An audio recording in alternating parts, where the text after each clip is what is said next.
시청자 여러분 안녕하십니까? VOA 뉴스입니다.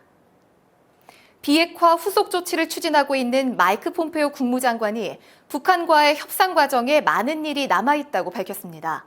폼페오 장관이 다음 주 북한을 방문할 것이라는 일부 보도가 나왔지만 국무부는 발표할 일정이 없다고 말했습니다. 조상진 기자가 보도합니다. 핵확산 금지 조약 50주년을 맞아 마이크 폼페오 국무장관이 트위터를 통해 북한과 이란을 포함한 핵확산 위험을 줄이기 위해 노력해야 한다고 밝혔습니다. 이어 북한의 완전한 비핵화와 북한 주민들의 밝은 미래를 달성하기 위해 해야 할 일들이 많이 남아있다고 말했습니다. 미국은 최종적이고 완전하게 검증된 북한의 비핵화를 위해 전념하고 있다는 말도 강조했습니다.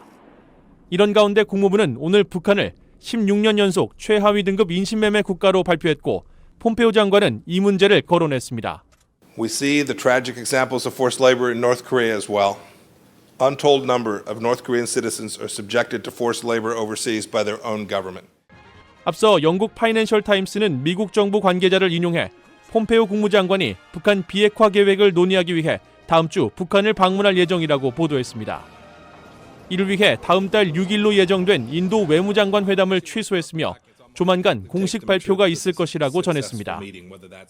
하지만 국무부는 현재 공식 발표할 폼페오 장관의 출장 일정은 없다고 밝혀 비핵화 후속 조치가 장기화될 수 있다는 우려가 나오고 있습니다.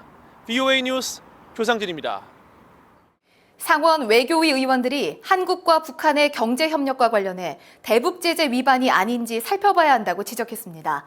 검증 가능한 비핵화를 확인하기 전까지는 대북 제재가 완화돼선 안 된다고 강조했습니다. 김칸희 기자가 보도합니다. 상원 외교위원회 소속 공화당 코리 가드너 의원은 현재 한국과 북한이 논의하고 있는 철도와 도로, 산림협력 등 여러 경제협력들이 대북 제재를 위반해선 안 된다고 강조했습니다. 북한은 아직 비핵화를 위한 어떤 조치도 취하지 않았다면서 경협을 통해 발생하는 북한의 경제적 이익이 유엔 안전보장이사회의 결의를 위반하는지 살펴봐야 한다는 것입니다.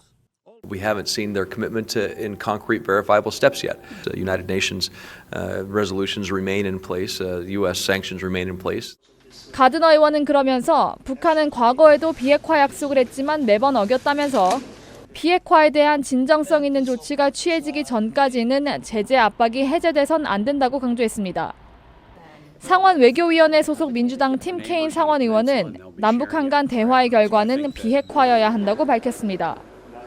남북한 경협 논의는 환영할 만하지만 비핵화가 전제되지 않는다면 한국 정부도 큰 부담을 가질 수밖에 없다는 것입니다. I think those bilateral conversations are positive, and obviously South Korea wouldn't be doing it unless it felt like it was in their interest. They're an ally. If they think that's in their interest, I certainly wouldn't question that. 상원 의원들은 북한이 경제 지원만을 위해 비핵화 문제를 시간 끌기 전술로 사용하는 과거 패턴에 속아서는 안 된다며 비핵화를 위한 미국과 한국의 긴밀한 공조를 강조했습니다. VOA 뉴스 김칸입니다. 한국을 방문한 제임스 매티스 미 국방장관이 송영무 한국 국방장관을 만나 북한의 완전한 비핵화 CVID가 목표라고 거듭 강조했습니다. 매티스 장관은 또 북한의 비핵화 진전 여부에 따라 미한 연합훈련의 시기와 규모, 내용을 긴밀히 조정할 것을 송 장관과 합의했다고 밝혔습니다. 주한 미군에 대해서는 미한 동맹의 상징이라면서 현재 규모를 유지할 것이라고 말했습니다. 말레이시아 검찰이 북한 김정은 위원장의 이복형인 김정남 암살에 투입된 동남아 여성들은 훈련된 암살자라고 밝혔습니다. 사건 담당 검사는 28일 공판에서 피고인들이 96kg의 거구인 김정남을 제압하기 위해 독극물 흡수가 더 쉬운 눈을 공격했고 범행 직후 곧바로 손에 묻은 독극물을 씻어내는 등 고도로 훈련된 모습을 보였다고 밝혔습니다. 그러면서 두 여성은 단순한 희생양이 아니라 실패 여지가 없을 정도로 훈련을 받았음이 틀림없다고 말했습니다. 6.25 납북 희생자 기억의 날인 28일 한국의 경기도 파주 6.25 전쟁 납북자 기념관에서 추모 행사가 열렸습니다. 납북 인사가족협의회 이미일 이사장은 납북자 문제 해결 없는 한반도의 평화는 위장평화라며 지속적인 호소에도 불구하고 납북자 문제는 남북 정상회담에서 의제는 물론 공식 언급조차 없었다고 비판했습니다.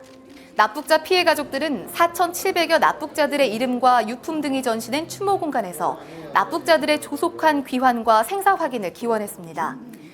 VOA 뉴스 마칩니다. 시청해주신 여러분 고맙습니다.